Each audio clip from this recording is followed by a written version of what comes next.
오늘 우리에게 주신 하나님 말씀은 고린도후서 5장 15절에서 17절 말씀입니다. 고린도후서 5장 15절에서 17절 말씀.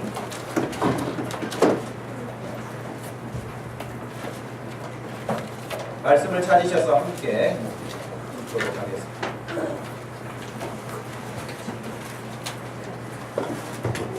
찾으셨으면 한 목소리로 읽습니다. 그가 모든 사람을 대신하여 죽으심은 살아있는 자들로 하여금 다시는 그들 자신을 위하여 살지 않고 오직 그들을 대신하여 죽었다가 다시 살아나신 이를 위하여 살게 하려 함이라.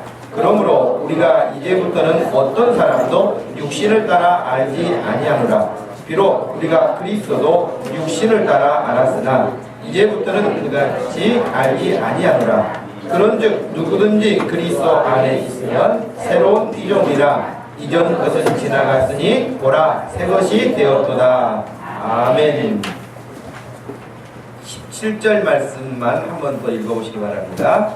시작. 그런즉 누구든지 그리스도 안에 있으면 새로운 피조물이라. 이전 것은 지나갔으니 보라 새 것이 되었도다. 예, 새 것이 되었다라고 하는 것입니다. 우리는 지금 계속해서 거듭남에 대한 문제를 살펴보고 있습니다.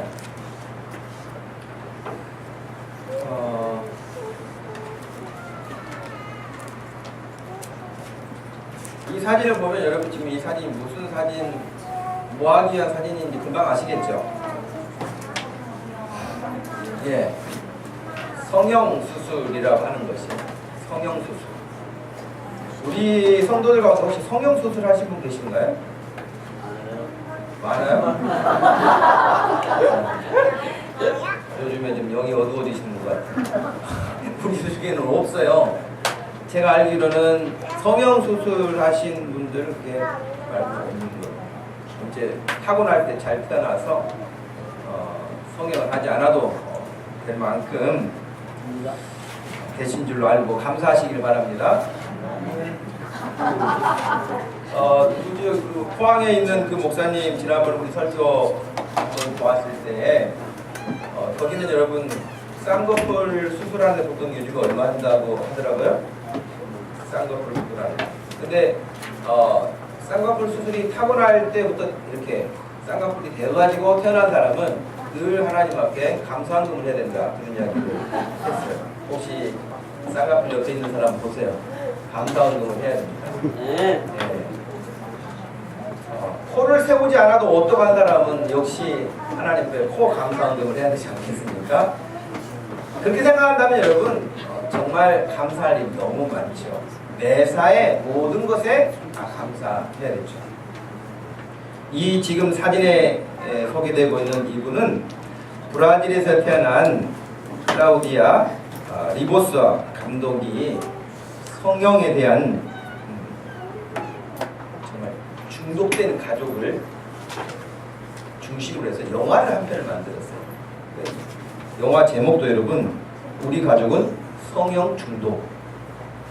그래서 거기는 또 가족이 어떤 구조로 되어 있는지 모르지만 가족이 28명이에요. 28명인데 28명이 다 성형을 하는데 본인도 성형을 시키려고 하니까 도망갔어요. 그래서 다른 나라에서 살아요, 이 감독은. 그래서 영화를 만든 거예요.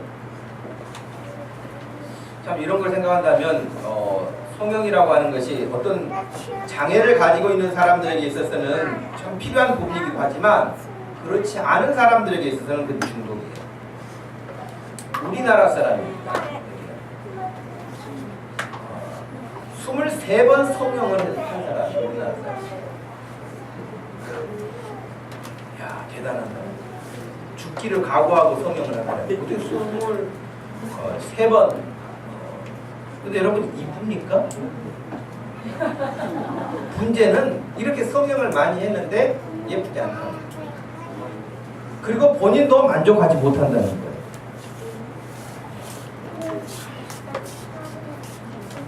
근데 여러분 방학 끝나고 학교 가면은 친구들을 몰라보는 경우들도 있다면서요. 네. 실제로 아까 영화 감독 같은 경우에도 브라질 그 영화 감독도 공항에 이렇게 부모 형제들이 배웅 이렇게 마중을 나왔는데 몰라봤어. 자기 형제들을 몰라보고 성형해가지고.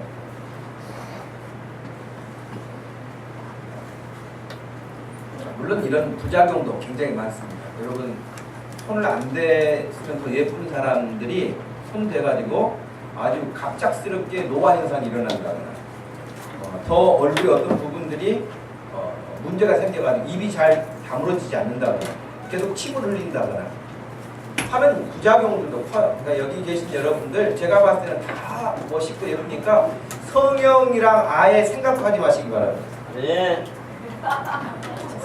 성형과 전혀 상관없는 분이 하면 예, 여러분 진짜 성형에 대해서는 아예 생각을 하지 않아야 할 정도입니다. 화상을 입었거나 정말 어떤 부분에 어려움이 있어서 하는 경우들도 있어요. 무조건 성형을 나쁘다고 할 수는 없습니다. 그러나 이런 부분들을 중독으로 몰아가기 쉽고 우리나라처럼 정말 또 외모 지상주의라고 할 만큼 굉장히 외모의 신경. 그래서 여러분 교회 와서도 요즘에 옛날에는 부끄러움이라고 하는 것도 있었는데 요즘에는 부끄러움도 없어요.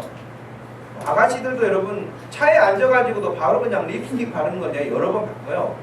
길가에서도 그냥 서서 그걸 하기도 하고 옛날 같으면은 그 상상도 못할 일 아닙니까? 그죠? 근데 지금은 바쁘다는 그런 환경도 있지만은 공개적으로 화장하고 앉아 있어요. 뭐 어느 곳이든지 장소 가리지 않고 그만큼 자기 외모에 관심을 많이 갖는 것도 좋은 일이고 중요한 일이지만 그것이 자칫 지나치게 되면 그 내면은 가꾸지 아니하고 겉에 드러나는 것만 자꾸 가꾸다가 더 큰 문제를 이야기하기도 하죠. 우리나라가 성형 기술이 좋다고 그래가지고 외국 사람들도 우리나라에 와서 성형을 많이 하기도 하고 외국인들이 우리 한국 사람들을 보면은 특별히 여성들, 남성들은 성형이 그렇게 많지 않지만 여성들 같은 경우에는 그 사람이 다 그 사람 같다는 거예요.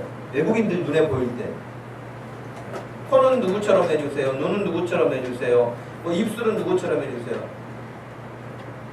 그래서 제가 이거 그 영상이라든가 준비하면서 사실 영상물을 보여드리려고 했는데 너무 큼직해서 영상물을 제가 안 보여드릴 거예요. 어떤 사람은 입술이 완전히 뒤집혀가지고 정말 볼 수 없는 그런. 자, 왜 성형 이야기를 먼저 할까요? 여러분 우리가 외모에 얼굴에 관심을 가지고 있는 것만큼 우리의 속사람에 대해서 관심이 있나요? 여러분이 오늘 예배하기 위해서 준비하고 옷을 준비하고 씻고 화장을 하고 다 준비를 하고 오는데 마음 자세를 하나님 앞에 오늘 예배를 드리러 가는데 이렇게 준비해야지 또 예배 드릴 때 내가 이렇게 해야지 그런 마음의 준비는 우리가 겉에 우리 꾸미고 단속하는 것만큼 비교해 보았을 때 어느 정도인지 우리가 외모를 가꾸는 것을 100으로 본다고 한다면 우리 내면 세계를 준비하고 오는 모습은 몇 프로 정도 되는지. 저는 외모를 가꾸기보다는 예배하기 위해서 저의 내면을 마음을 준비하고 또 기도하고 미리 준비하고 하나님 앞에 이렇게 예배합니다. 그런 사람이 많아야 좋겠죠. 거듭났다고 하는 것. 우리는 지난 2주 동안 계속해서 이 부분을 살피면서 사람은 반드시 거듭나야 된다고 말씀을 드렸습니다. 사람은 반드시 거듭나야 돼. 만약에 거듭나지 않는다고 한다면 그 인생은 그렇게 살다가 끝인 거죠.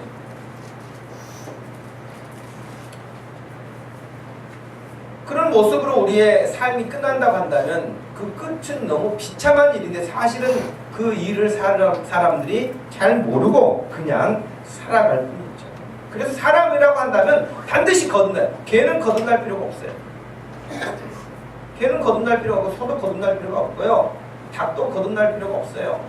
그러나 사람은 반드시 거듭나야 돼요. 그렇지 않으면 그 인생은 우리가 지금 생각하는 것보다 훨씬 상상할 수 없는 아주 무서운 결과에 도달하기 때문에 반드시 우리는 거듭나야 할 뿐만 아니라 내 자신이 거듭나야 될 뿐만 아니라 내 가족, 내 가까이 있는 사람에게 반드시 전해서 거듭나야 돼요. 그렇지 않으면 멸망하는 거예요. 사람들이 얼마나 사단에게 요즘에 교육을 잘 받았는지, 사단이 얼마나 강력하게 역사하는지 사람들이 생각할 때 지옥은 없는 것처럼 생각하고 살아요. 여러분, 지옥 이야기하고 천국 이야기하고 그러면은 조금 유치한 것처럼 들립니까? 그래, 여러분, 그렇지 않습니다. 그럼 예수님이 오셔서 유치한 일을 하고 가셨습니까? 예수님이 오셔서 계속해서 가르친 건 뭡니까? 천국이었어요. 하나님의 나라였어요. 거기에 관심을 두라고 그랬어요. 거기에 마음을 두라고 그랬어요. 그 예수님이 유치한 걸 가르치신 게 아니잖아요. 근데 지금은 얼마나 사단이가 사람들에게 주입을 시켰는지, 얼마나 강하게 교육을 시켰는지, 얼마나 강한 영향력을 주고 있는지. 지옥? 좀 웃기는 이야기 아니냐? 좀 심약한 사람들이나 생각하는 거 아니냐? 이 땅에 살기에 힘들고 지쳐있는 사람들이나 그냥 저 삐안의 세계를 동경하면서 하는 이야기 아니냐?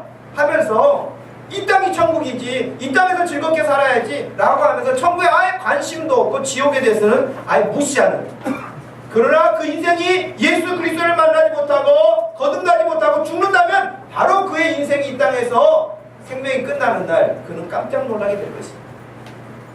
성경은 이 사실에 대해서 예수님께서 직접 언급하시고 또 간절히 우리에게 진실로 진실로 라고 하는 표현을 써가시면서 우리에게 말씀해 주셨습니다. 우리는 반드시 거듭나야 한다고 하는 것 뿐만 아니라, 거듭난다고 하는 것은 예수 믿음이라고 하는 거라고 했어요. 예수 믿는 것은 교회 다니는 게 아니에요. 예수 믿는 사람이 교회를 다닐 수도 있지만 교회 다니는 사람이 예수를 안 믿을 수도 있어요. 그렇죠? 예수 믿는 사람은 교회를 안 다닐 수 없어요. 그러나 교회를 다니는 사람 중에는 예수를 안 믿는 사람도 있다는 거예요. 그러니 참 조심스럽죠. 차라리 어떨 때는 그런 생각도 들어요. 편리 위주로 생각할 때는요. 우리 예를 들면 음주운전 몇 번 하면 아웃당하죠? 지금도 3번인가요? 술 먹고 운전 3번 하다 걸리면 아예 운전면허 취소시키잖아요. 그러면 더 이제 간 큰 사람들은 무면허로 운전하고 다니잖아요. 그리고 경찰이 쫓아오면 막 도망가잖아요. 이제 잡히면 큰일이니까. 이런 경우도 우리나라에 허다합니다. 그러니까 3번 걸리면은 아웃 시키는 것처럼, 예를 들어서 신앙생활 제대로 안 하면 하나님께서 아웃 시키는 제도가 있어가지고 하면은 좀 긴장감이 있을 것 같아. 내가 이러다가는 안 되겠구나. 그런데 하나님이 아웃 시키지는 않으시거든요. 그냥 놔두세요. 그러니 참 어려운 문제이기도 하다는 것입니다.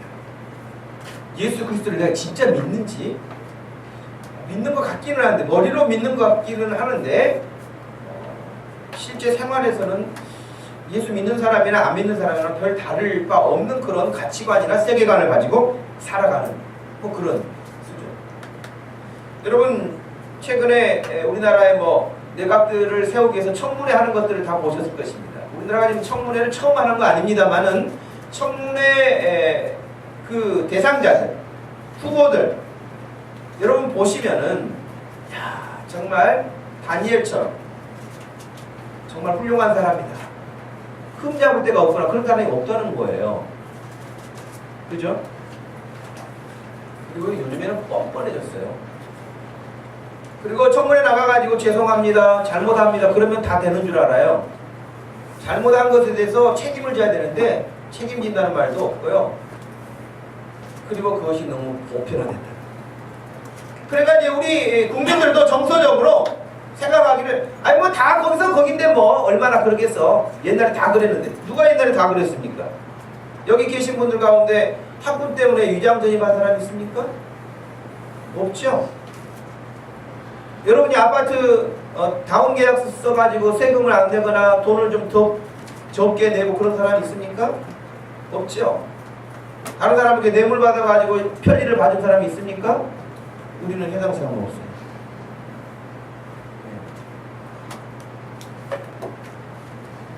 그러니 여러분, 특별히 이번에도 그런 어떤 청문회 내용을 보면서 교육부 장관을 하겠다고 하는 그 사람이 전혀 교육적이지 않은 그런 마인드와 그동안의 삶을 살아왔는데 어찌 그 사람을 교육부 장관으로 세워서 일을 하겠습니까? 그런데 다른 어떤 교수가 방송에서 인터뷰하는 걸 제가 들었어요. 그런데 그것이 관행이라. 자기가 직접 글을 쓰지 않고 제자들이 논문을 쓰고 자기가 쓴 것처럼 올리는 거예요. 실적 때문에. 대학 교수들이 계속 논문을 써내야 되잖아요. 대학 교수라고 하는 것은 그냥 교수가 아니라 한번 그런 면에서는 좀 죄송하긴 하지만 초등학교 선생님이 최고죠. 논문을 안 써도 되잖아요. 그냥 물론 연구해요. 초등학교 교사들을 무시하는 게 아니라 연구하고 재밌게 가르치고 바르게 가르치고 굉장히 애를 써요. 그러나 그냥 본인이 하기에 정도 나름이라고 생각한다면 대학 교수는요 논문을 제출하지 않으면 퇴출당합니다. 그러니까 논문을 써야 돼요. 근데 본인이 논문을 쓰지 않고 제자들이 쓰는 논문을 자기가 쓴 것처럼 올립니다. 그것은 거짓이고 다른 사람의 지식을 도둑질해 오는 거예요. 그렇죠? 자기가 한 것처럼. 근데 이런 일들이 너무 비일비재하다.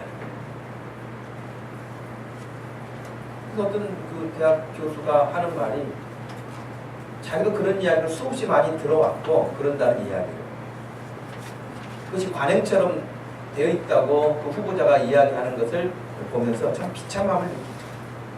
그래서 이제 우리나라는 더 이상 어떤 부분들에 대해서 새로운 것을 기대할 것이 없는, 이렇게 살아야 되겠구나, 저렇게 살아야 되겠구나 하는 생각을 할 수 없을 만큼 그렇게 되고 있습니다.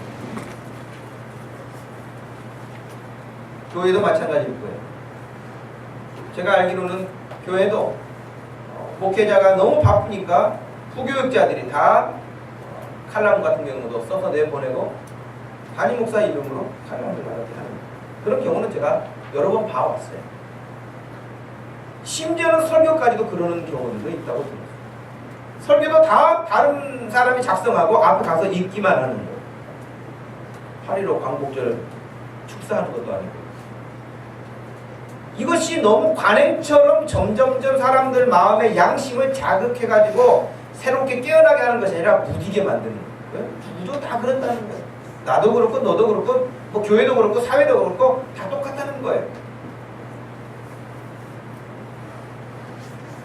그래서 우리 한국 학생들이 미국으로 유럽으로 유학 갔을 때 제일 어려워했던 일들, 지금이야 그렇지 않겠지만 가장 힘들어했던 점들이 뭐냐면 리포트를 써낼 때에 거기에 다른 사람의 글을 갖다가 옮겨 적는 그 문제, 이것을 어디에서 내가 발췌했다는 것을 쓰지 않고 올리는 경우들이 한국 학생들은 과거에는 터다했다는 거예요. 그냥 책을 읽고 좋은 글이 있으면 그냥 써서 내가 쓴 것처럼 올린 거예요.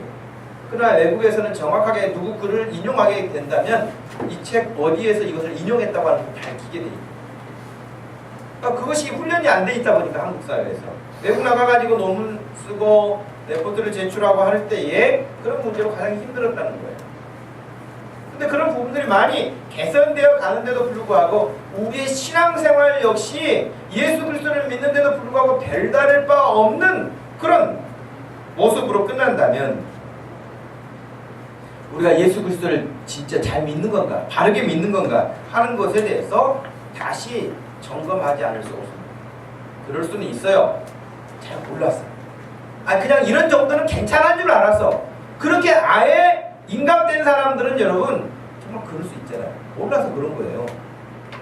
모를 리가 있겠어? 하지만 진짜 몰라서 그런 경우도 있어요.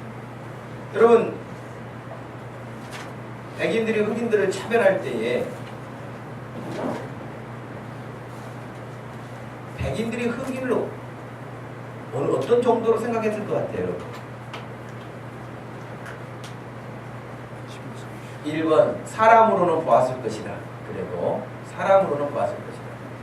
2번 사람으로 보기는 봤지만 그래도 아주 수준 낮은 존재라고 보았을 것이다. 3번 사람으로 보지 않았다. 3번 백인 사회에서도 사람에 따라 좀 차이점은 있지만요, 그 당대 전체적인 흐름은 사람으로 안 봤어요. 심지어는 여주인이 옷을 갈아입는데 남자 종이 있어도 옷을 갈아입는다는 거예요. 왜? 여러분 집안에 애완견 기르는데 개 있으면 개 쫓아내고 막 옷 갈아입고 그러니까 안 하죠? 그만큼 사람으로 보지 않는다. 그러니까 그 사람들 머릿속에는 그렇게 인감돼 버렸기 때문에 그냥 당연히 태어날 때부터 그렇게 보아왔고 그렇게 교육되어서 그렇게 생각하는 거예요. 이것은 몰라서 그런 거죠. 근데 바르게 배워서 바르게 가르치면 또 그렇지 않죠. 그것처럼 믿음도 마찬가지예요. 믿음의 영역에 있어서도 몰라서 그런 부분들이 얼마든지 생겨날 수 있습니다. 그래서 늘 설교를 통해서 성경 공부를 통해서 예수 믿는 것이 무엇인가를 늘 가르치잖아요. 그러면 늘 배워야 되는 거예요. 그리고 내가 예수를 지금 잘 믿고 있는가 하는 것을 확인, 점검해야 하는 것이죠. 근데 여러분 놀랍게도 우리가 막 거듭나고 싶다 해서 내가 거듭나는 게 아니라 이 거듭남은 전적으로 하나님의 은혜로 하나님으로부터 태어난다는 거예요. 여러분 여기 있는 사람들 누구도 내가 태어나고 싶어서 태어난 사람 아무도 없어요.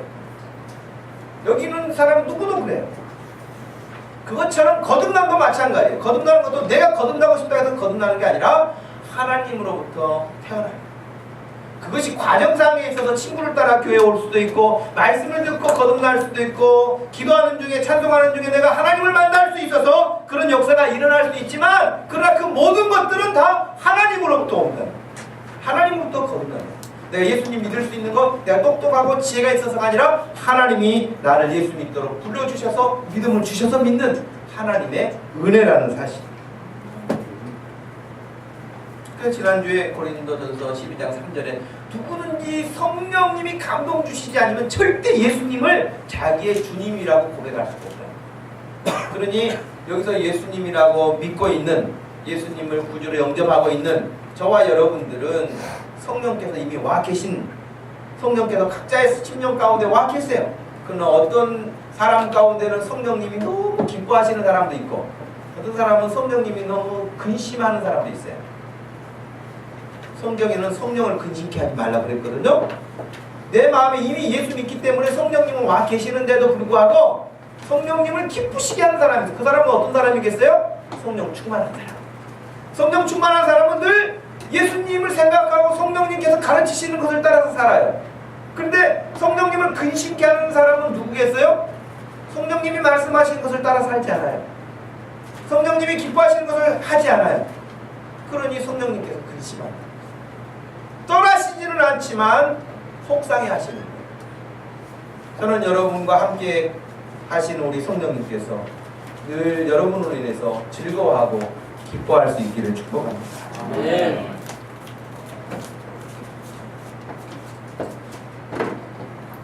우리가 이렇게 생각한다면 저도 예수님을 믿고 여러분도 예수님을 믿고 있는 것이 얼마나 감사한 일인지 얼마나 귀한 일인지 얼마나 복된 일인지 하는 것이죠. 문제는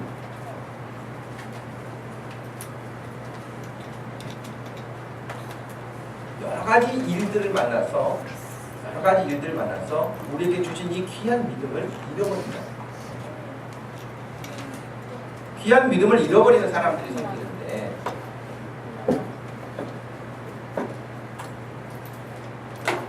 흔히 말하면 상처를 주고 받는 과정에서 상처를 주기도 하고 상처를 받아요. 근데 어떤 사람의 기도는 이런 기도가 있대잖아요. 교회에 오기 위해서 집에서 출발하기 전에 잠깐 1분 기도하는데 주여 오늘 제가 교회를 가는데 누구에게 상처 주는 일도 하지 않게 하시고 제가 상처받는 일도 없게 해주세요. 그런다는 거예요. 근데 여러분 그 기도 필요한 것 같아요.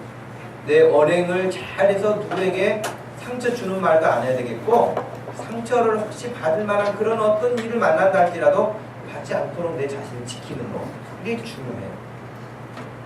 제가 지난 주 중에 저희 교회 정수기를 이렇게 필터를 교체하러 오신 분이 계셨어요.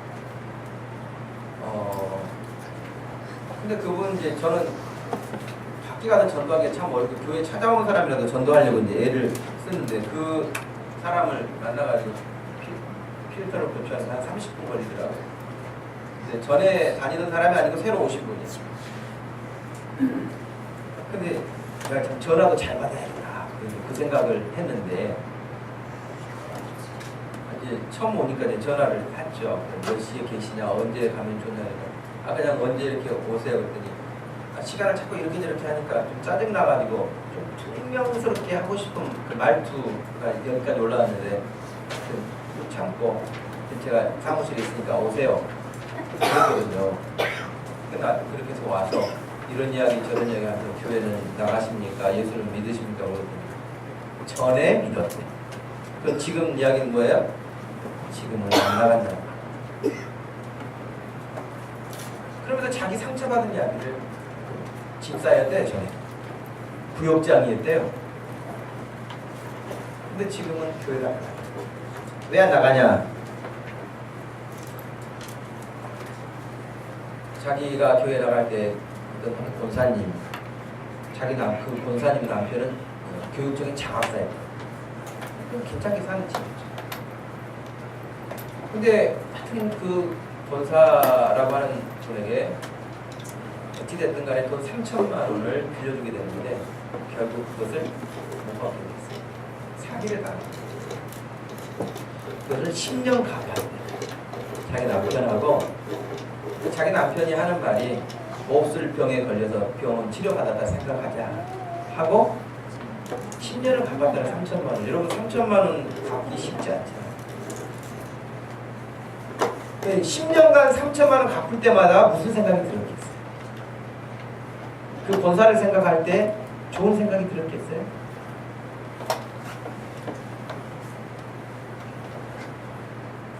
그런데 거기서만 당하는 것이 아니라 또 다른 분에게, 다른 집사님에게 또 어려움을 당해가지고 또 몇천만 원을 또 사기를 교회 안에서. 그러니 이제 예수고 모시고 다 필요 없다. 끝난 거예요. 끊는 거예요. 근데 주변에 그래도 또 친구들이 있어서 계속 전도를 해가지고 또 우리나라에서 제일 크다는 교회도 이렇게 데려가보고 막 그랬다는 거예요. 갔는데 진짜 사람도 많고 예배당도 크고 그러는데 가서 다른 교실에 가가지고 모니터로 예배를 드리고 오는데 이건 아니다 싶어서 자기가 안 가는다. 목사님 얼굴을 보고 말씀을 듣고 찬송을 같이 하고 이래야지 모니터 앞에 앉아가지고 그렇게 하고 오늘 좀 예배 드리는 것 같지 않아. 자기는 안 갔다. 또 다른 어떤 교회, 거기도 큰 교회였는데 오케스트라가 있고 얼마나 막 시끄럽게 찬양을 하고 하는데 정신이 하나도 없어가지고 그건 핑계겠죠. 그래서 제가 아니 과거에 집사까지 하셨던 분이 그런 것 때문에 그 가룟 유다 같은 사람들 때문에 예수 그리스도를 놓쳐서야 되겠습니까? 다시 회복하셔야 됩니다. 제가 기도할 테니 전화번호를 주세요. 저기 스티커를 붙이고 갔으니까 전화번호 볼 수 있었죠. 그럼 내가 기도하겠다고 하니까 하는 말이 뭐라고 했냐? 저 놓고 기도하시면 꽤 힘드실 거예요. 아는 것도 많아.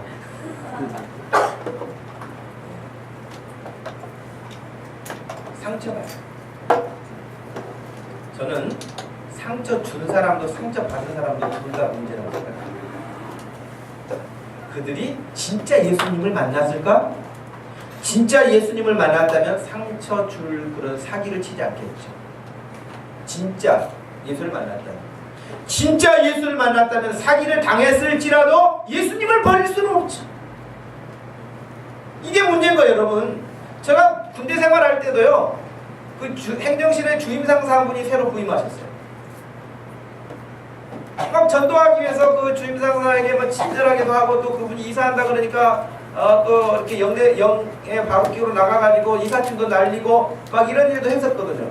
그러면서 이제 식사를 하면서 손님 하나님 그래서 예수 믿으셔야죠. 뭐 교회 나오세요. 이번 주부터 교회 나오세요. 막 이렇게 제가 전도했는데 과묵하신 그 분인데 말을 별로 안 하시다가 하도 제가 조르니까 자기도 전에 교회 다녔대.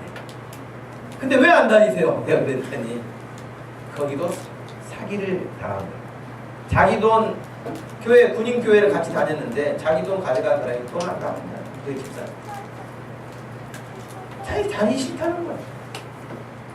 이 사람도 역시 예수님을 못 만난 거죠. 예수님을 못 만난 거예요. 옆에 사람 한번 꼬집어 보세요. 꼬집었다고 안 나올래요? 네? 여러분, 진짜 예수님을 만나고 거듭난 사람이면 그런 어려운 일을 안 만날 수는 없지만 만난다 할지라도 예수님을 포기할 수는 없는 거예요. 그것이 예수 믿음입니다. 그게 거듭난 사람이에요.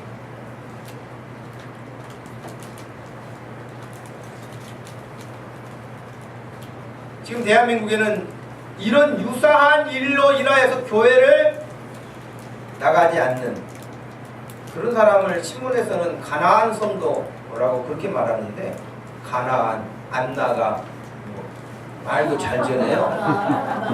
네. 이야기 나올 때 언제 웃고 있습니까? 그 성경에서 가나안은 좋은 곳이잖아요. 근데 안 나간다는 거예요. 안 나가는 성도들이 너무 많다. 이런 일, 저런 일에 상처 때문에. 여러분, 혹시 곰곰이 생각해서 내가 누구에게 상처 줘서 그 사람이 혹시 교회를 안 나가고 정말 예수님을 떠나 있다고 한다면 기도해야 될 뿐만 아니라 만날 수 있으면 만나서 회복할 수 있도록 해야 될 것이에요. 예. 그렇다면 여러분, 이런 일들 가운데서 우리가 생각할 때에 우리가 몇 가지를 생각해야 할 부분이 있는데요. 신앙생활 하는 데 있어서 특별히 거듭남의 문제를 생각할 때 몇 가지로 분류해 볼 수 있어요. 첫 번째는 먼저 거듭나지 못했는데 거듭났다고 착각하는 사람들이 있어요, 교회 안에. 또 두 번째는 거듭났는데 거듭나지 못했다고 또 불안해하는 사람도 있어요. 세 번째는 거듭나기는 했는데 성장하지 못하고 맨날 그 모습 그대로야. 네 번째는 거듭나고 변화되고 새 사람으로 날마다 성장하는 사람이 있어요. 옆에 사람 보면서 몇 번이세요? 몇 번이세요?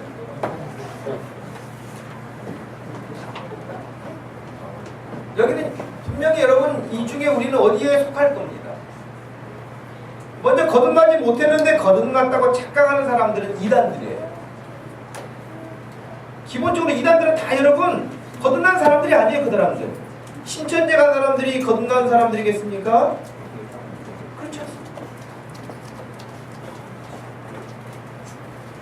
온갖 지금 지구상에는 이단들이 많습니다.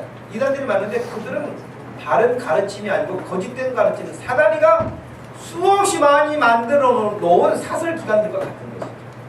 정통 바른 하나님을 섬기는 기독교에서 유사 기독교처럼 만들어내가지고 다 쓸어가는 거예요. 거짓이죠.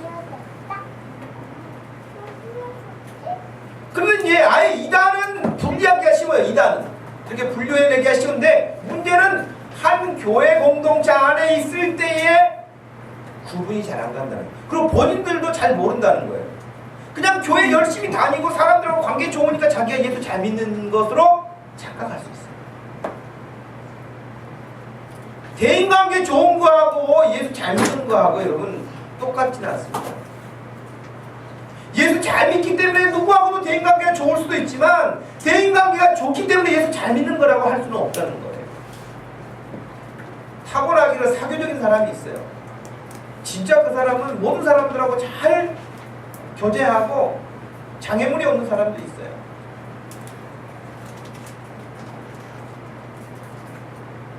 그래서 교회는 그런 사람들 굉장히 조심하죠.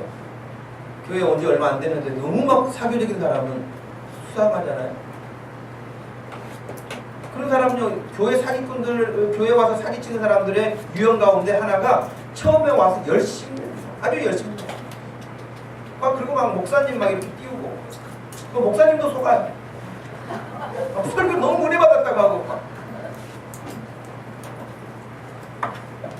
그러니까 목적이 있는 사람들은요 거짓을 합니다. 항상 거짓을 더 부풀려만 하고 막 이래요. 근데 사람은 너무 칭찬을 못 받고 사는 세상이다 보니까 누군가가 거짓말로 칭찬해도 기분이 좋아. 새로운 집사님이 진짜 사람 볼 줄 아네. 그래. 목사님도 그동안 우리 성도들은 은혜 못 받는다고 그냥 인상 쓰고 있었는데 새로 오신 분이 진짜 은혜 받는다고 하니 목회할 만 나네 막 이러면서 넘어간다니까요. 거짓말. 그러니까 여러분 어느 정도 신뢰감을 형성한 다음에 돈 다 빌려가지고 도망가잖아요. 그럼 이제 모든 성도들이 하는 말이 뭐예요? 그럴 줄 몰랐네. 그럴 줄 몰랐네. 그런 소리만 하고 있어요. 그럴 줄 알아야지. 근데 분별력이 있어야죠. 그러니까 너무 그렇게 과하게 하는 경우들도 문제가 되는 경우들이 있죠. 그런데 교회 공동체 안에서 마태복음 7장 21절 이하에 보면은 진짜 신실하게 보이는 거예요. 주여 주여 하면서 주님을 부르고 기도할 때도 신실하고, 그리고 귀신을 쫓아낼 만큼의 어떤 그런 행사도 하고 주의 일을 많이 한다. 근데 주님이 그들을 향해서 난 너희들 모른다 하십니다. 그러니까 이런 사람들은 거듭나지 못했는데 착각하는 것이죠. 여러분 누가복음 16장에 보면 그 굉장히 부자인 사람이 하나 나오잖아요. 이 사람은 너무 돈이 많아가지고 날마다 좋은 음식에 이렇게 잘 먹고 즐겁게 즐기고 사는 사람이었어요. 근데 이 사람이 결국 어디 갔습니까? 음부에 갔다고 그랬, 지옥에 갔다고 그랬잖아요. 지옥에 갔어요. 지옥에 간 이야기를 예수님이 들려주신 거예요. 근데 그 지옥 가가지고 그 사람이 저 멀리 보는 아브라함을 향해서 뭐라고 하냐면 아버지라고 불러요. 이스라엘 사람들이 아브라함을 아버지라고 부르는 건 뭐냐면 자기도 아브라함의 자손이라고 하는 거 아닙니까? 아브라함의 자손. 아브라함의 자손이라고 하는 것은 자기도 이스라엘 백성으로서 구원받은 사람이라고 생각하는 거예요. 그러니까 전혀 삶은 없으면서 자기가 아브라함의 후손이라고 생각하는 거예요. 근데 예수님 당시에 모든 이스라엘 사람들이 기본적으로 생각하고 있는 게 그거였어요. 우리가 다 아브라함의 자손이다 우리가.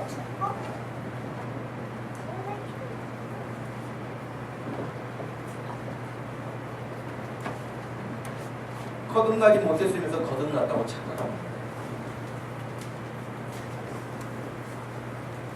두 번째는 거듭났는데 또 거듭나지 못했다고 맨날 불안해서 살아요. 징징거리면서 불안해서 살아요.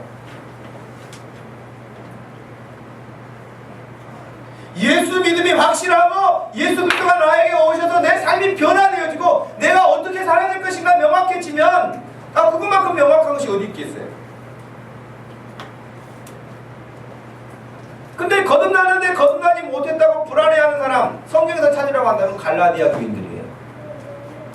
갈라디아 교인들은 사도 바울이 가서 예수 그리스도의 복음을 전해서 나도 그 예수님을 믿겠습니다라고 예수 앞에 돌아온 사람들이에요. 그래서 교회가 설립이 됐어요.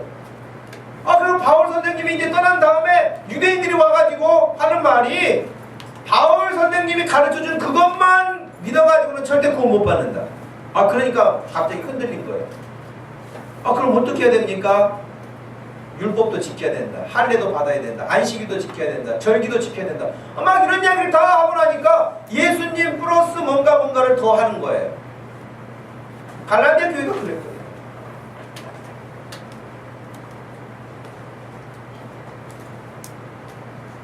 고린도 교회는 세 번째 해당합니다. 거듭나기는 했는데 성장하지 못하는 경우. 여러분 성경을 한번 찾아서 읽어보십시오. 고린도전서 3장을 한번 펴보세요.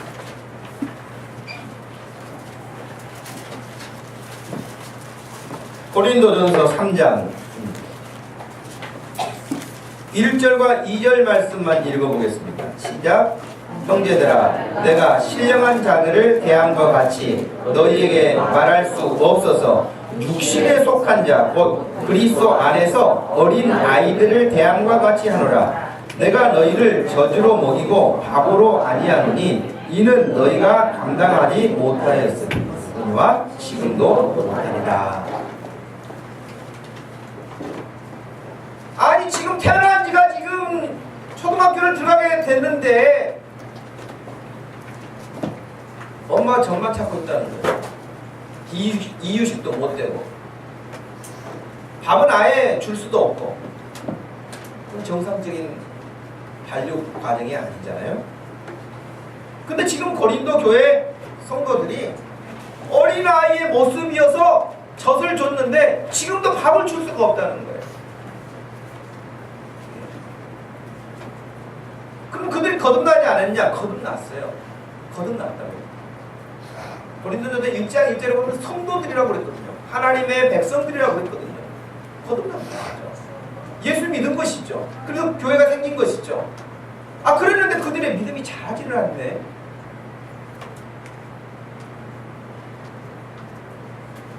이게 영적 문제인 거예요, 여러분.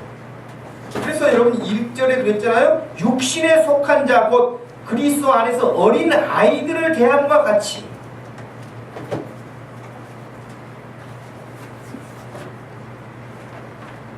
그러면서 여러분 1절에 어떻게 표현했냐면 내가 신령한 자들을 대함과 같이 너희를 대할 수가 없다. 신령한 자는 누구냐면 거듭난 사람이에요. 거듭난 사람. 이게 거듭난 사람은 이제 이런 이야기를 하면 차차 그 말을 알아들어서 그 다음 행동을 하는데 그게 무슨 말인가를 알아듣지를 못하는 거예요. 도무지.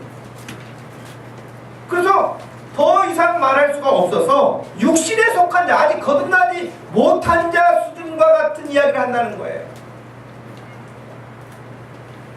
그런데 여러분 저는 이 말씀을 보면서 우리 자신들을 돌아보게 되는데 우리에게 더 심각한 문제가 있다는 거예요. 고린도 교인들보다 우리가 더 심각한 문제가 있는데 그게 뭔지 알아요? 거기 나와 있는 것처럼 지금 신앙생활에 만족하고 앉아있다는 거예요. 주저앉아있다는 거예요. 내가 지금 수준이 어린아이 수준인지 젖먹이 수준인지 초등학생 수준인지 구분도 못하고 그냥 교회에 온 것만으로, 그리고 맨날 교회 와가지고 학교 갔다 오면서도 맨날 공부는 안 하고 집에 들어오고 전혀 발전도 없으면서 들어오면서도 하는 말이 안 죽고 살아있는 것만도 감사하죠. 여러분 자녀들이 학교에 갔다 오면서 하는 말이, 고작 하는 말이 오늘 학교에서 뭐 배웠니? 죽지 않고 살아온 것만도 감사하세요. 그 이야기만 한다면 여러분 어떻게 될까요? 장사 사업하시는 분들이 오늘 어떻게 좀 손님이 있었어요 그랬더니 안 죽고 돌아온 것만도 감사해 이 사람아. 허구한 날 그 이야기만 한다고 하면 어떻게 되겠습니까? 그럼 오늘날 성도들이 그런 것과 유사하다는 거예요. 교회를 와요. 목사님 나 아직 안 죽었죠? 안 죽었다고. 그럼 너 안 죽었다. 그게 잘하지는 않아요. 와가지고 맨날 힘들다고 누워있어. 그건 음식이 너무 딱딱해서 못 먹겠다고 안 먹어. 그냥 목사님 저는 그냥 우유나 주세요.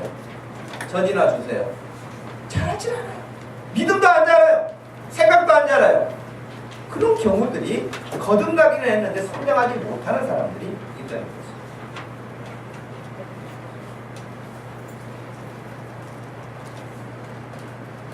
이런 사람들이 여러분 씨 뿌리는 비유에서 어디에 해당할 것 같아요? 씨 뿌리는 비유 여러분 우리가 하도 많이 봐서 잘 알잖아요. 밭이 4종류가 있었는데 첫 번째 밭은 뭐예요? 씨. 그 씨는 하나님의 말씀이라고 그러는데 씨를 뿌리면은 첫 번째 즉시로 사탄이 와서 그 씨앗을 먹어버린다. 뺏어간다는 거예요. 그 마음에서 뺏어가 버린다는 거예요. 그러니까 주일날 여기 와 앉아있기는 하는데 나가기도 전에 무슨 생각인지 아무것도 기억에 남는 게 없어. 그럴 수 있어요. 목사님 나이 50 넘어봐요. 60 넘어봐요. 뭐 애 낳아봐요. 막 이런 사람들이 있어요. 제가 저 부목사 사역할 때 절 많이 공격하는 거 같은데 내가 애 못 낳는다는 것을 알고 맨날 나한테 그 여자 집사들이 목사님 애 낳아봐요. 2명 낳으면 기억력 없어요. 막 이러면서 그러면 셋 낳은 사람은 바보야? 그러면서 이제 기억력에 대한 이야기를 뭐 정당화하는 사람들이 있었는데 여러분 사다리가 말씀을 뺏어가 버리는 거예요. 뺏어가 버려요. 두 번째는 어떤 것이에요? 뺏어가지는 않았어요. 뿌려지기를 했어요. 뿌리도 내렸어요. 뿌리도. 싹도 조금 났어요. 근데 그 밑에가 더 이상 뿌리를 깊이 내릴 수 없는 바위가 있는 거예요. 바위가. 그래가지고 햇볕이 쨍쨍 내려지니까 다 말라 죽는 거예요. 제가 어제 밤에 오후에 옥상에 올라가 봤더니 싱싱하던 토마토들이 다 시들시들 이렇게 거의 죽어가기 직전이에요. 이게 웬일이야 했더니 이틀 여러분 굉장히 폭염으로 무더웠잖아요. 그래서 물이 없으니까 그 폭염에 갑자기 거의 아사 직전. 그래가지고 긴급 물을 줬는데 아직 올라가 보지 않는데 죽어 있는. 여러분 그렇게 강력하게 햇볕이 내리쬐니까 금방 말라버려요. 세 번째는 뭐예요? 가시덤 불이 나가지고 곡식보다 잡초가 더 무성해. 햇볕도 못 보게 만들어버려요. 그래서 열매를 맺지 못해요. 근데 그것은 비유였고 어떤 사람들이 여기 해당하느냐? 말씀 받는다는 거예요. 말씀을 받았는데 내가 이번 주 이렇게 살아야지 그러는데 교회 예배당 나가기 전에 전화가 와요. 술 친구에게도 전화가 오고 딴 친구도 전화가 오고 어떤 내일 아침에 새벽기도 내일 아침은 내가 일주일에 한 번이라도 새벽기도를 한다.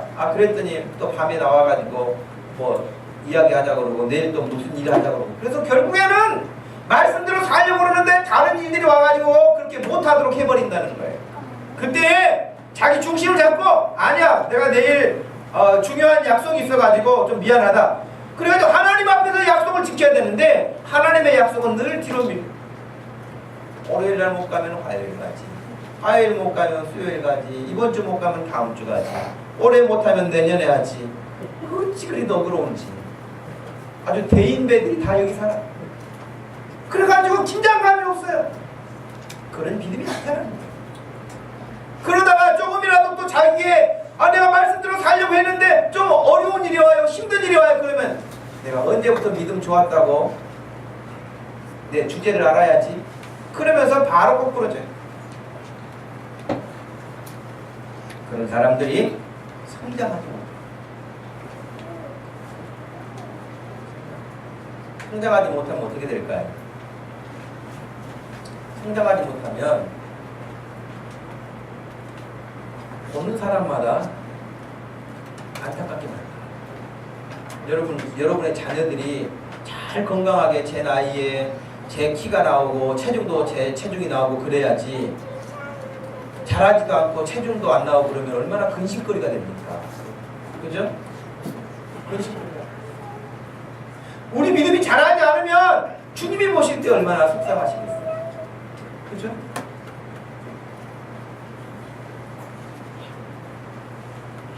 마지막 네 번째는 거듭나고 변화되고 새 사람으로 날마다 성장하는 사람이 있어요. 다 이런 사람 되기를 축복합니다. 네. 옆에 사람하고 인사 한번 더 하세요. 우리 네 번째 됩시다. 네 번째가 돼야죠. 오늘 17절 말씀에는 그런즉 누구든지 그리스도 안에 있으면 새로운 피조물이다. 이전 것은 지나갔다. 여러분 여기 오늘 예배 드리기 이전에 여러분은 지우시기를 바라요. 그리고 이 시간에 여기서 다시 새롭게 하시기를 바라요. 새롭게 하시기를 바라는데 이렇게 새로워진 사람은 앞으로 새로워질 것이라가 아니에요. 지금 새로워진다는 건 예수 믿고 거듭나면 그 사람이 이미 새 사람인 거예요. 앞으로 점점점 새 사람이 돼가는 거 아니에요. 새 사람입니다.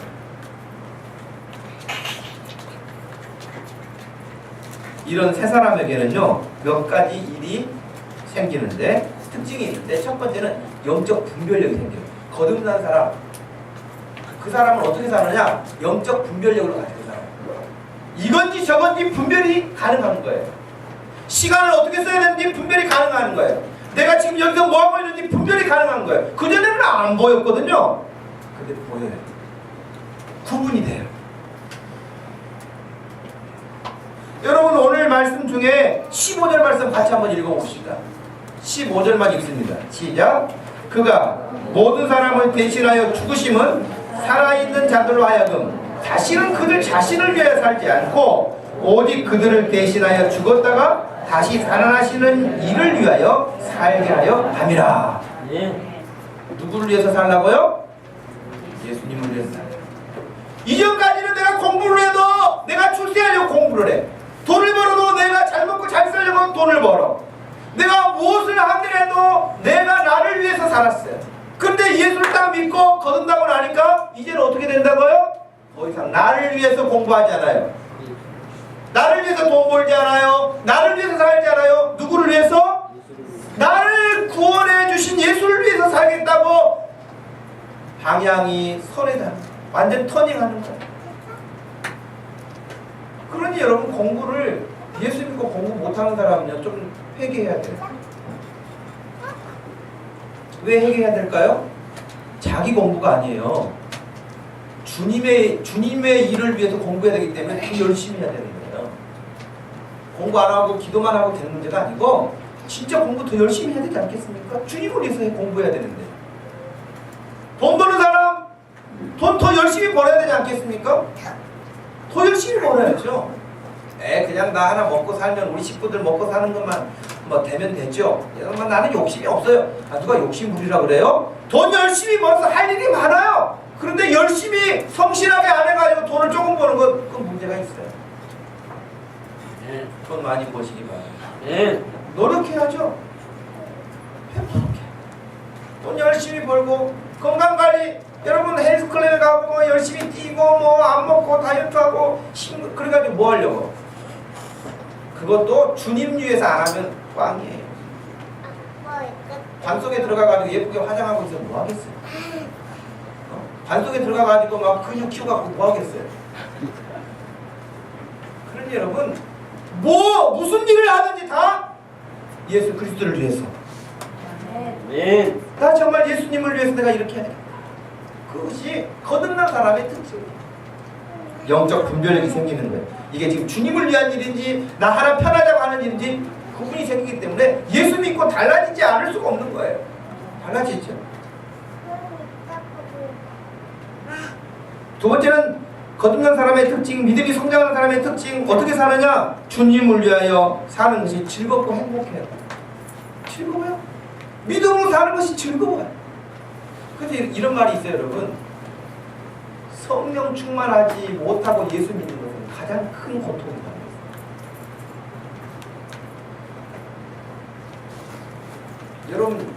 여러분이 소를 이렇게 끌고 간다고 생각해 보세요.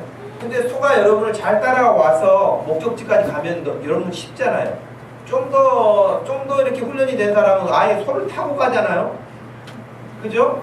근데 소가 버텨 안 간다고. 근데 그것을 끌고 가야 돼. 그럼 얼마나 힘들겠어요? 신앙생활이 성령 충만하면 성령님이 나를 끌고 가셔. 그러면 그냥 따라가면 순조로워요. 근데 성령님은 오른쪽으로 가려고 하는데 나는 왼쪽 가려고 하고 딴점 피우고 있어. 그러면은 성령님이 야 너 3번 셀 때까지 와라. 그런데 너 대답만 하고 안 와. 그럼 성령님 직접 끌고 가. 그러면 힘들어. 질질 끌려가면은 막 무릎도 까지고 피나고 힘들어요. 그러니까 성령님이 가자 그러면 얼른 일어나시기 바래요. 네. 그렇게 사는 사람은요 즐거워요. 자기가 즐거워서 가요. 주님과 함께하는 일이 즐거워요. 입속에서 찬송이 떠나질 않아요. 얼굴도 밝아요. 근데 성령을 따라가지 않는 사람은 오만 근심 걱정은 자기 혼자 다 하고 있어요. 옆에 집사님 근심까지 다 갖다가 자기가 하고 있어요. 그렇지 않아요. 여러분 옛날에 그 막재는 찐빵이라고 하는 책을 쓴 이만재 씨라고 하는 분이 있어요. 이 사람 우리나라 1인자의 카피라입니다. 유명한 우리나라의 뭐 카피 문구들 새우깡부터 시작해 손이가요 손이가 뭐 이런 거부터 시작해가지고 유명한 건 다 그 사람이 만든 거예요. 그러니까 머리 회전이 아주 빠른 사람이고 순발력 있는 사람이고 창의적인 사람이죠. 근데 그 사람이 결국에는 윤영주 장로와 또 그 자매를 통해서 예수님을 믿게 되는데 그 막재는 찐빵에 이런 예수님 믿고 얼마 안 돼서 이런 글을 썼어요. 참 별 희한한 일도 다 있다. 내 나이 머지않아 7,000명을 바라보는 나이에 아무리 생각해보아도 별일은 별일이다. 세상에 나처럼 한평생 엉덩이 뿔을 높이 달고 휘저대며 오로지 술과 벗과 객기를 인생의 낫인 양 믿고 살던 사람이 어느 날 갑자기 참으로 갑자기 그 줬던 술벗들 대신에 예수님을 사랑해요 어쩌고 웅얼거리며 이미 이 세상에 호적이 존재하지 아니하는 까닭에 일찍이 한 번도 본 일이 없는 예수님을 은근히 혼자서 속으로 짝사랑하기 시작했으니 말이다. 평생 술 먹고 같이 낭만 즐긴다고 하면서 그렇게 살았던 사람이 어느 날 술 취고 다 끊고 예수님 사랑해요 자기도 모르는데 입속에 예수 사랑해 뭐 이런 찬송이 나온 걸 보고 자기가 놀라운 거예요. 너 지금 뭐하고 있니? 자기 자신에게 그런 적이 한두 번이 아니에요. 예수 믿는 사람은, 거듭난 사람은 그 마음에 즐거움이 있어요. 찬송이 있어요. 행복해요. 예수 믿고도 행복하지 않은 사람은 분명 문제가 있는 거죠. 거듭나지 못했거나 아니면 잘하지 못하거나 하는 것이죠. 그런다고 해서 속은 행복하지도 않은데 또 교회 가면은 나 거듭나지 못했다고 할까봐 또 억지 웃고 오면은 성형수술에서 잘못한 것처럼 그렇게 보여요. 그러니까 진심으로 웃으세요. 진심으로. 그리고 세 번째는 거듭난 사람의 특징 가운데 보면은 그 사람은 어떻게 돼? 말씀을 늘 가까이. 말씀을 가까이. 제가 우리 성도들에게 큐티합시다. 큐티합시다. 1절도 큐티합시다. 5절도 큐티합시다 하잖아요. 그런데도 여러분의 노래는 안 해요. 나는 절대 안 해요. 절대 못해요가 3절, 4절까지 그렇게 되잖아요. 아무튼 그러던 중에 지난주에 김성년 집사님이 드디어 가사를 바꿔가지고 큐티에 들어온 것은 큰 소원이야. 네. 올해 이번 주에 새로운 회원이 가입되기를 바랍니다. 네. 근데 여러분, 거듭난 사람의 특징의 생활 가운데는요, 말씀을 보면 또 보고 싶은 거예요. 덴마크의 철학자 케보르라고 하는 사람이 있는데, 이 사람은 이런 얘기입니다. 하나님의 말씀은 연애 편지다. 그렇게 표현했습니다. 연애 편지를 받아보지 못한 사람, 이게 뭔 말인가 할 수도 있겠지만, 옛날 집배원이 이렇게 편지 전달해주던 그런 시대의 연애 편지는요, 얼마나 기다려지는 것인지. 또 읽으면 그 연애 편지 한 번 읽고 그냥 서랍에 넣어놓은 사람 제가 한 번도 못 봤어요. 어떤 사람은 많이 읽어가지고 외운 사람도 있어요. 그거 자기 혼자 상상해. 뭐 어떤 표현을 하면 이게 지금 나를 좋아한다는 표현인가, 아니 뭐 사랑한다는 표현인가. 그래서 음미하고 또 음미하고, 그런데 또 편지 읽으면 또 웃어. 그러니까 연애한 사람의 특징 가운데 하나가 그거잖아요. 자기 그 부서에 별일도 없는데 혼자 시시시 우는 사람. 이런 사람은 분명히 젊은 사람들 중에는 연애가 시작된 사람일 가능성이 높아요. 근데 예수님과의 관계가 그렇게 되면요, 성경 읽으면서 실실 웃고 즐거워. 읽고 또 읽고, 이 말이 그런 뜻인가, 그런 생각을 하고 감사.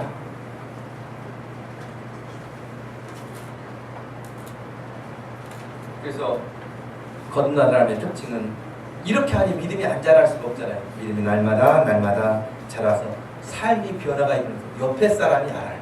이 사람이 변화가 있네. 이 사람이 뭔가 변화가 있다는 거예요. 저는 원하기는 여러분이 매주일 예배를 드리는데 옆에 사람을 보면서 집사님이 지난주하고 좀 다르네, 이럴 수 있기를 바래요. 아멘.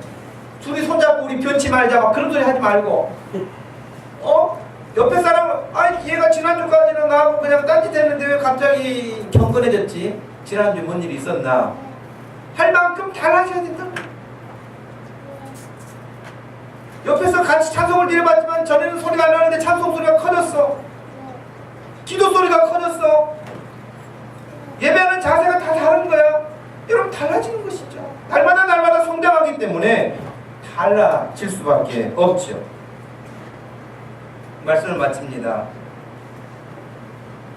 거듭난 사람의 삶은 행복합니다. 거듭난 사람의 삶은 감사합니다. 거듭난 사람의 삶은 소망이 넘칩니다. 여러분의 삶에 예수 그리스도로 말미암아 거듭나서 이제는 더 이상 나를 위해서 살지 아니하고 나를 지옥에서 건져내서 천국 백성 되게 하신 예수 그리스도를 위해서 여러분들이 남은 생애를 더 멋지게 계획하시고 더 멋지게 쓰임받을 수 있기를 주님의 이름으로 축복합니다. 네. 우리 한번 같이 기도하겠습니다. 기도하실 때 하나님, 거듭나게 하신 주의 놀라운 은혜들을 생각할 때 너무 감사하고, 나 같은 자에게 하나님의 그런 은혜를 입혀주시고 여기까지 오게 하신 거 너무나 감사합니다. 하나님 아버지, 주의 성령께서 제 믿음이 주저앉아있지 않고 어린아이가 되어서 앉아있지 않고 날마다 쑥쑥 자라는 그런 믿음 되게 해달라고, 주님을 향하여서 건강한 믿음으로 성장해 갈 수 있도록 해달라고. 나만 그러는 것이 아니라 우리 온 교회 성도들 그렇게 해달라고 한번 같이 주님 앞에 기도하십시다. 하나님 아버지 고맙고 감사합니다. 이 시간 저희들에게 귀한 시간을 허락하시고 하나님 앞에 나와서 예배할 수 있도록 하시고 말씀을 들을 수 있도록 하신 것을 감사합니다. 우리에게 성령님이 오셔서 예수님을 알게 해주시고 믿음의 가정에서 태어나게 하시고 친구를 통해서 예수님을 알게 하시고 하나님이 이렇게 오늘날까지 인도함을 받아서 하나님의 백성 되게 해주셨사오니 이제 이 믿음이 부지런히 자라갈 수 있도록 말씀을 가까이 대할 수 있도록 주님을 사모할 수 있도록 주의 은혜를 아버지를 간직할 수 있도록 하나님 날마다 내 자신을 살피게 하여 주시고 아버지 세상에 예수님을 알기 전에 살았던 삶의 방식에 아무 영향가 없는 거 주님 앞에 서게 되는 날 아무 효능도 없는 것들을 붙잡고 살아가지 않도록 함께하여 주시기를 원합니다. 우리 목동주신교회 모든 성도들의 믿음이 아버지 하나님이여 날마다 자라서 장성한 분량에 이를 수 있기를 원합니다. 주님이 맡겨주신 사명을 넉넉하게 감당하고도 남을 수 있는 은혜가 임하기를 원합니다. 주여 손을 들어서 축복하여 주시옵소서. 은혜를 더하여 주시옵소서. 하나님 아버지 감사합니다. 이 시간 함께 예배하는 모든 성도들 예수 믿게 하시고 거듭나게 하시고 자라가게 해주셔서 여기까지 오게 해주셨사오니 이제 이 시간 이후로는 이전하고 비교할 수 없을 만큼 정성한 믿음에 이룰 수 있도록 우리 한 사람 한 사람을 붙들어 주시고 이끌어 주시고 강권하 해주시고 우리는 주의 말씀에 순종하며 나아가게 하여 주시옵소서. 감사하신 예수님의 이름으로 기도하옵나이다. 아멘. 다같이 일어나셔서 새롭게 하소서. 이 찬양.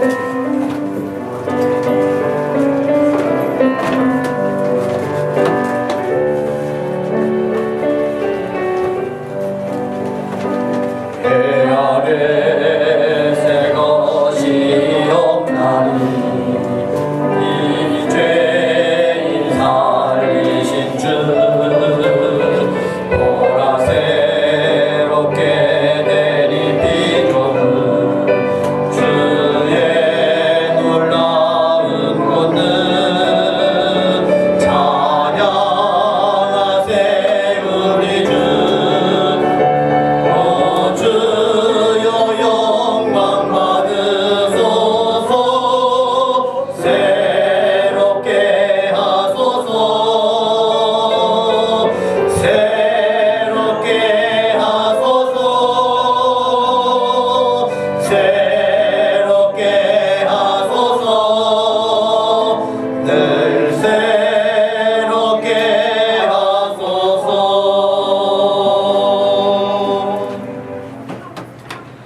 지금은 우리 주 예수 그리스도의 구속의 은혜와 우리 하나님 아버지의 큰 사랑과 성령 하나님의 감동 감화하심이 거듭난 이후에 장성한 믿음으로 성장해 가기를 소원하는 다른 모든 성도들 머리 위에 지금부터 영원토록 함께 계실지어다.